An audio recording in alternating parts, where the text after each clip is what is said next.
What are your January goals? Here's what I had planned back in December. Walk 7 miles per week, save $1,000, train on stairs, start yoga, start meditating.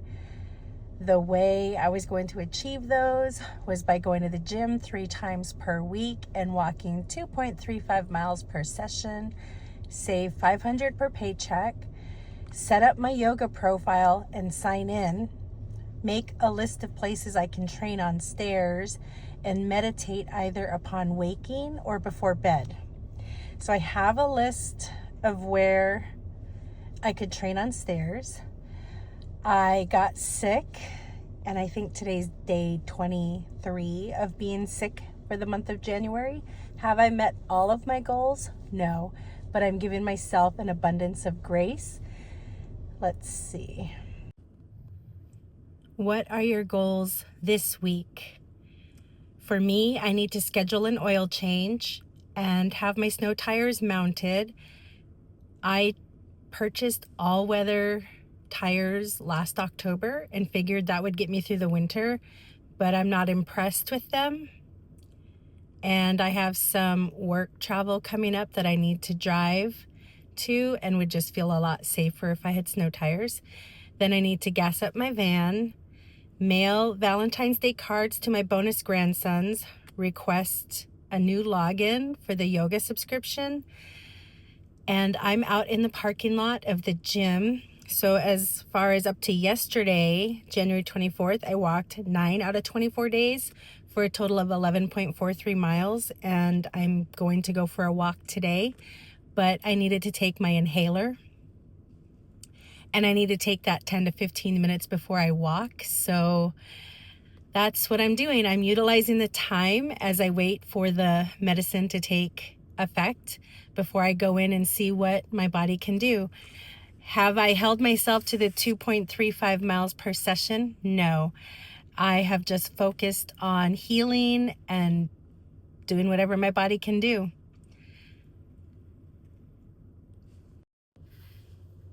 A quick check-in on my personal goals. One of the things that I had wanted to do was meditate.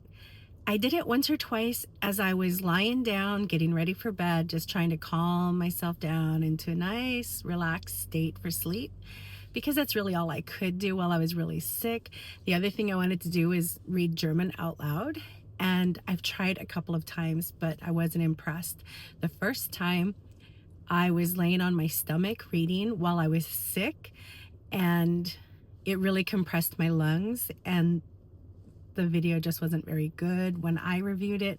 The next time I was also in my vehicle waiting to go in, and with long COVID, I have some tremors. And while the book was stationary, I was holding the camera, and it was really bad. When I went to review it, it was just way too shaky. So I'm still working on it. I am doing the reading on my own. I haven't shared that yet. And live and learn. I feel overall that I am so much further along on the YouTube journey than I ever have been at any point, simply because I didn't remember with long COVID since 2020, I didn't really remember or have energy to work on my personal goals. So when I came across that certificate that I had done in 2019, I was like, oh my gosh, that was 6 or 7 years ago, right? I have, I think, 4 videos up. So yeah, I am 400%. And as far as I'm concerned, that's like 4,000,000% further than I ever have been. So are these videos super awesome? Not yet, but I started. I'm working through my fear. I'm acknowledging it, and I'm going forward, and I can't see where I'll be at this time next year.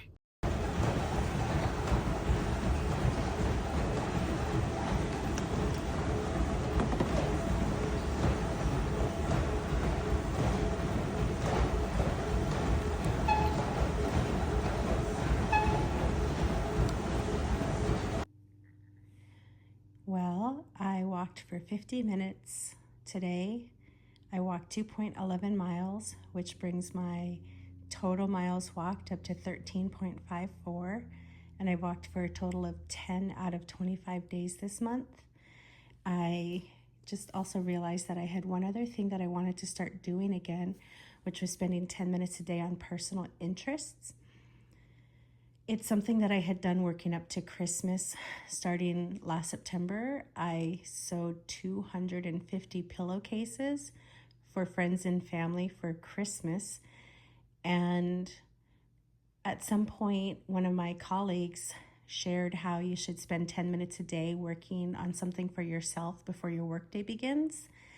So I would take 10 minutes and I would use that time to cut more pillowcases out or iron or pin, just basically getting as many as I could to the next step so that when I could actually focus time on sewing, it was really enjoyable to just sit down and begin sewing without having to do all that prep work. All those 10 minutes a day during the work week really add up and made my weekends a lot more enjoyable. The next thing I realized when I was looking at this day planner is it's a Commit 30 day planner. And I chose one that began on a Sunday because last year I had a day planner that began on Monday and it really screwed me up. So then I ensured that I ordered one that had a Sunday start date. And as you can see, I'm still acclimating. And when I start planning out the week, I often put things in the Sunday column. The next thing I want to do is look for new sticky notes that fit this actual column in here without having to adjust it.